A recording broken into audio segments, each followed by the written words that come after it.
आज करवा चौथ का व्रत है। आसमान में बादल छाए हुए हैं।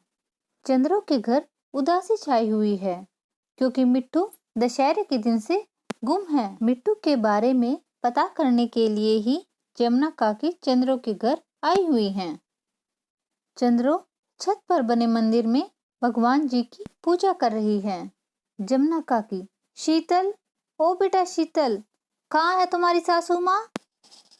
शीतल अपने सोच विचारों में खोई हुई है। शीतल जमुना काकी की आवाज सुनकर उनके पास आती है। प्रणाम काकी माँ, कैसी हो आप? काकी माँ, सासू माँ तो ऊपर हैं, वो पूजा कर रही हैं। अरे बेटा, मिल लूंगी तुम्हारी सासू माँ से भी। मैं तो मिट्टू का पता करने आई थी। कुछ पता लगा मिट्टू का? बेटी घबराओ नहीं, मिट्टू जल्दी ही मिल जाएगा। नहीं काकी माँ, अभी तक तो मिट्टू का कुछ पता नहीं लगा है, लेकिन मिट्टू के बापू गए हैं भीमा भैया के साथ मिट्टू को ढूंढने के लिए। और काकी माँ, हमारे गांव वाले लोग बहुत अच्छे हैं, सभी हमारी मदद कर रहे हैं मिट्टू को ढूंढने के लिए। काकी माँ, आपका भतीजा गोदा कब आएगा? आप कह रही थी ना कि मिट्टू को ढूंढने के लिए आपने गोदा भैया को बुलाया है। जमुना काकी, हाँ मेरी बच्ची, मैंने अपने गांव संदेशा भेज दिया है। गोदा आता ही होगा, वो शायद आज ही आ जाए। उम्मीद है गोदा के आने से मिट्टू जल्दी ही मिल जाएगा। गोदा काफी समझदार बच्चा है। शीतल, मेरी बच्ची, तुम बहुत सयानी बेटी हो, अपनी हिम्मत यूं ही बनाए रखना। ठीक है बेटी, अब मैं तुम्हारी सासू माँ से भी मिल लेती हूँ, वो भी काफी उदास हैं। जमुना काकी सीढ़ियों से चंद्रों के पास पहुंच जाती हैं। जमुना काकी चंद्रों से, अरे बहन, तुम रो रही हो? चंद्रो, अगर तुम ही ऐसा करोगी तो बच्चों का क्या हाल होगा? जरा उनके बारे में भी तो सोचो। और देखो, सभी मिलकर कोशिश कर रहे हैं, मिट्टू हमें जल्दी ही मिल जाएगा। चंद्रो, हाँ मेरी बहन, ऐसा ही होना चाहिए। जमुना, मैंने भगवान से अपने लिए आज तक कुछ नहीं मांगा, लेकिन मैं अपने परिवार की खुशियां मांगती हूँ और मुझे विश्वास है भगवान मुझे निराश नहीं करेंगे। जमुना काकी, हाँ बहन चंद्रो, ऐसा ही होगा, तुम चिंता ना करो। बहन, मैं तो तुम्हें संदेशा देने आई थी कि आज गोदा आता ही होगा, वो मदद करेगा हमारी मिट्टू को ढूंढने में। अरे बहन, मैं तो सोच रही थी कि अगर माधव घर होगा तो मैं उसे बोल दूंगी वो गोदा को नदी के पार से ले आएगा, क्योंकि गोदा को इस गांव का रास्ता नहीं मालूम है। वह बहुत छोटा था जब वो यहाँ पर आया था। और आज तो मौसम भी बहुत खराब है, आसमान में काले बादल छाए हुए हैं, ना जाने कैसे पहुंचेगा गोदा घर पर।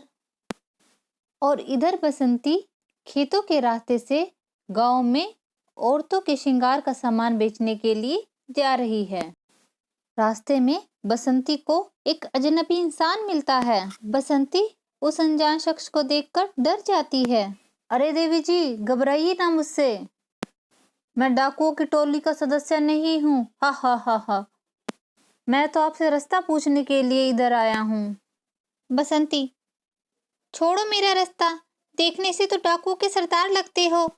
देखो, मेरी टोकरी से सामान या पैसे चुराने की सोची भी ना तो अभी चिल्ला चिल्ला कर सभी गांव वालों को इकट्ठा कर लूंगी। भगवान ने हाथ पैर दिए हैं, कमा कर नहीं खा सकते क्या? अरे अरे अरे देवी जी, माफ कर दीजिए मुझे, मैं तो आपसे सचमुच रास्ता ही पूछ रहा था। चमेली, मैं बहुत अच्छे से जानती हूँ ठगों को, मुझे बच्ची ना समझना।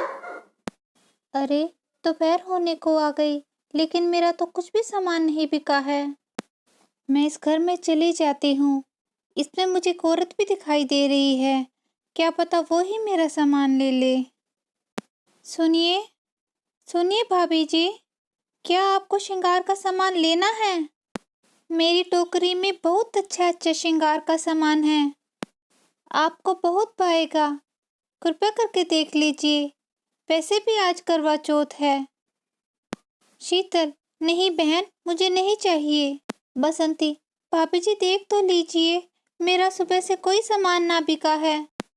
अरे बसंती, तुम धन्नू काकी की बेटी हो ना? इस बार धन्नू काकी नहीं आई सामान बेचने।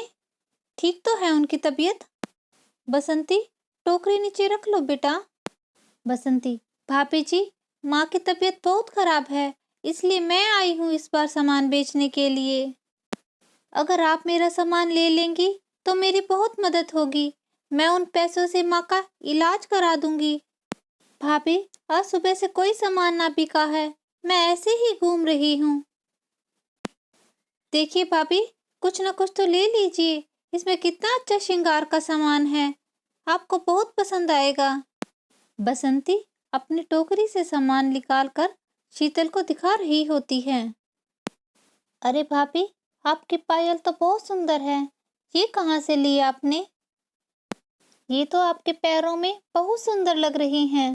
ये पायल तो मिट्टू के बापू लेके आए थे मेरे लिए शहर से।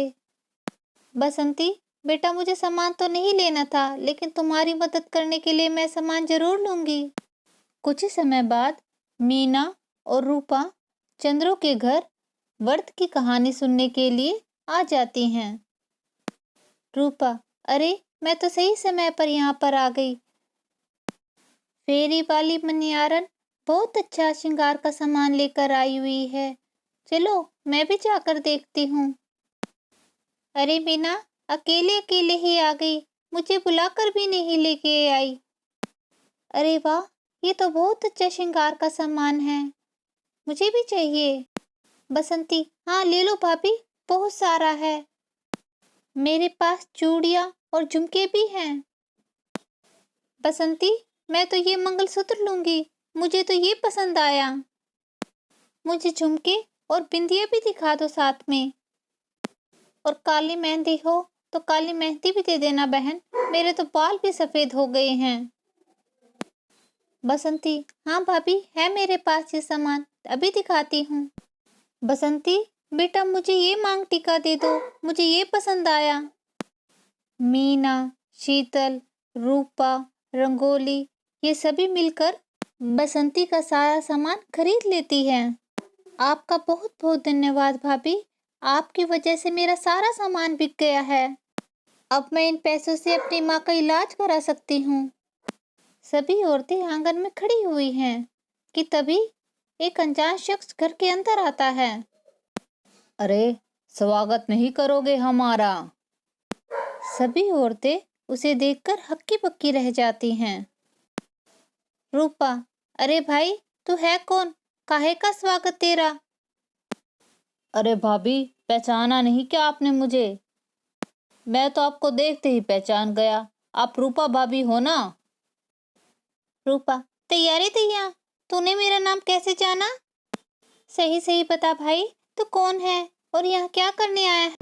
मीना, अरे बहन रूपा, मुझे तो कोई बहरूपिया लग रहा है ये, हमारे गांव में तो ना है ऐसा कोई प्राणी।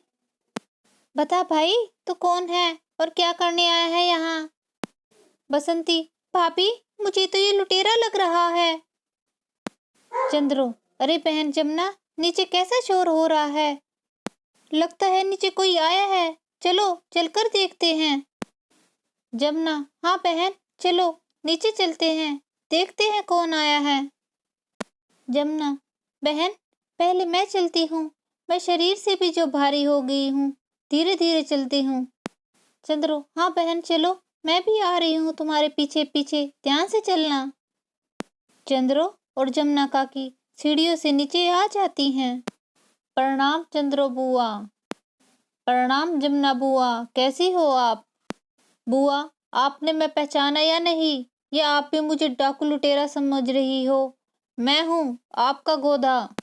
बुआ जी, आपने जरूरी काम का संदेशा भेजा था ना, मैं तभी आया हूँ।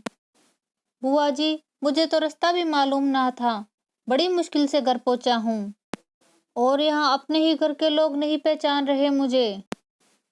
जमुना काकी, अरे बेटा, ये इनकी गलती ना है, मैं भी ना पहचान पाई तुझे।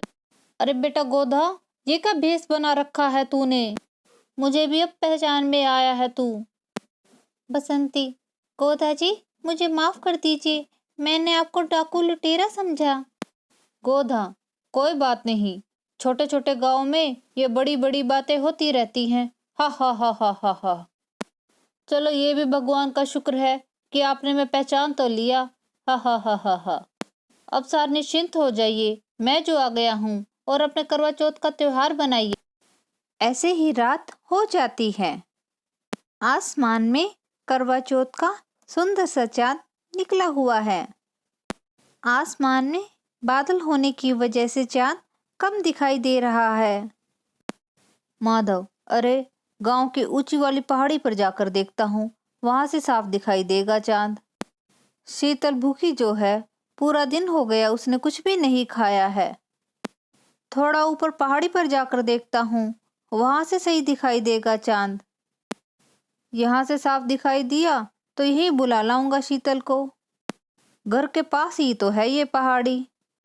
अरे वो रहा चांद, कितना सुंदर। अभी शीतल को बुला कर लेकर आता हूँ। शीतल और माधव पहाड़ी पर आ जाते हैं। पहाड़ी से चांद बहुत सुंदर और साफ नजर आ रहा है। शीतल चांद को देखकर अपना व्रत खोलती है। अरे बहुत तेज हवाएं चल रही हैं, मैं जल्दी से आरती कर लेती हूँ। शीतल झुककर माधव के पैर छूती है। माधव अपने हाथों से शीतल को पानी पिलाता है। और इधर चंद्रो भी खेतों में आई हुई है। अरे घर पर मन ही नहीं लग रहा था, तो सोचा थोड़ा खेतों की तरफ घूम आऊं। गोदा बेटा के आने से मुझ में नई उम्मीद जगी है कि अब मिट्ठू जल्दी ही मिल जाएगा। भगवान जी, आपने मिट्ठू के दादू को मुझसे दूर कर दिया। मैंने आपसे कभी शिकायत नहीं की, लेकिन भगवान, आपको मेरा मिट्ठू मुझे लौटाना ही होगा। भगवान जी, आपने अपने चंद्रों का हमेशा साथ दिया है, तो इस बार भी अपनी दया बनाए रखना। चलो अब मैं घर चली जाती हूँ, रात काफी हो गई है। दोस्तों, आगे कहानी में क्या होगा, ये सब जानने के लिए आप हमारी कहानी का नेक्स्ट पार्ट जरूर देखिएगा। प्लीज आप हमारी वीडियो को लाइक और शेयर कीजिए, ताकि हम आपके लिए जल्दी जल्दी नई वीडियो लेकर आ सके।